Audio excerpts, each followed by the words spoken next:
এখন আমি আপনাদের সামনে পাঠ করব সূরা ২ আল বাকারাহ, বাংলা নাম গাভী। ঠিকই ধরেছেন, গরু গাভী। এর ২০টি আয়াত আমি আপনাদের সামনে, অর্থাৎ ২০টি শ্লোক আমি আপনাদের সামনে তুলে ধরছি।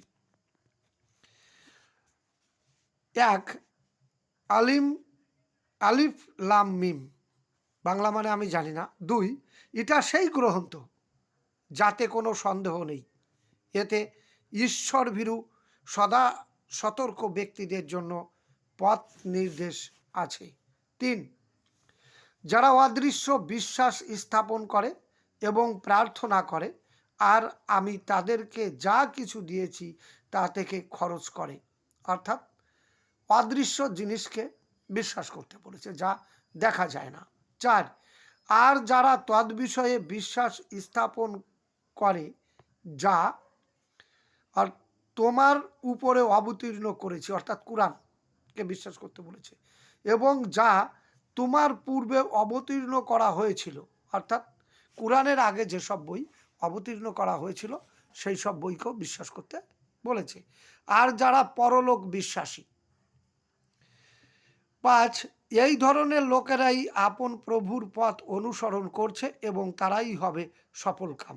৬, যারা সত্যকে অস্বীকার করে তাদের সতর্ক করো, আর না করো, উভয়ই তাদের জন্য সমান, তারা বিশ্বাস স্থাপন করবে না। ৭, ঈশ্বর তাদের অন্তরসমূহের উপরে ও কর্ণসমূহের উপরে মোহরাঙ্কিত করে দিয়েছেন, আর তাদের চোখের উপরের আবরণ আছে, ওদের জন্য কঠোর শাস্তি নির্ধারিত। ৮, আবার এমন কিছু মানুষ আছে যারা বলে আমরা ঈশ্বরের উপরে এবং বিচার দিবসের উপরে বিশ্বাস স্থাপন করেছি, কিন্তু বাস্তব এটাই, তারা বিশ্বাসী নয়। তারা ঈশ্বরকে এবং বিশ্বাসীদের ধোঁকা দিতে চায়, কিন্তু তারা কেবল নিজেরাই নিজেদেরকে ধোঁকা দিচ্ছে, আর তারা এটা বুঝতে পারছে না। ১০, তাদের অন্তরে ব্যাধি আছে, ঈশ্বর তাদের ব্যাধি বাড়িয়ে দিয়েছেন, আর তাদের জন্য যন্ত্রণাদায়ক শাস্তি রয়েছে, কারণ তারা মিথ্যা বলতো। ১১, আর যখন তাদের বলা হয় যে পৃথিবীতে বিশৃঙ্খলা করো না, তখন তারা উত্তর দেয় আমরা তো শান্তি প্রতিষ্ঠা করতে চাই। ১২, সাবধান, বাস্তবে এরাই বিশৃঙ্খলকারী, কিন্তু তারা বুঝতে পারে না।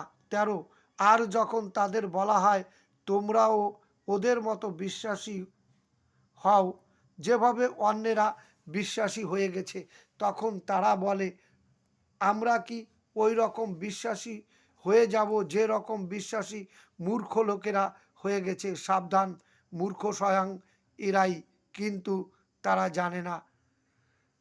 ১৪, আর যখন তারা বিশ্বাসীদের সাথে মিলিত হয় তখন বলে আমরাও বিশ্বাস করেছি, আর যখন তারা তাদের ভ্রষ্ট নেতাদের সান্নিধ্যে যায় তখন বলে আমরা তোমাদের সঙ্গেই আছি, আমরা তো ওদের সাথে কেবল উপহাস করে থাকি।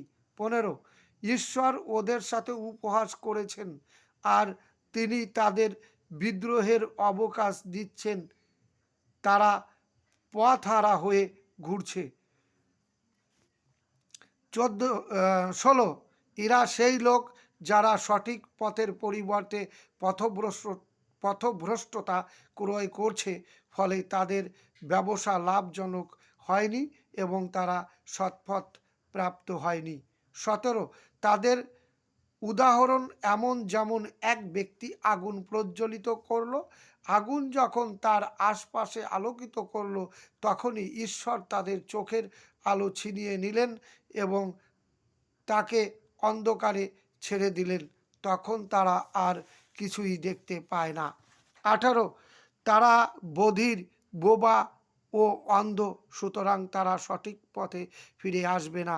১৯, অথবা তাদের উদাহরণ এরকম যেমন আকাশ থেকে মুষলধারায় বৃষ্টি পড়ছে, যাতে আছে অন্ধকার ও বজ্র বিদ্যুৎ, তারা বজ্রপাতের শব্দে ভীত হয়ে মৃত্যু হতে বাঁচার জন্য কানে আঙুল দিয়ে রাখছে।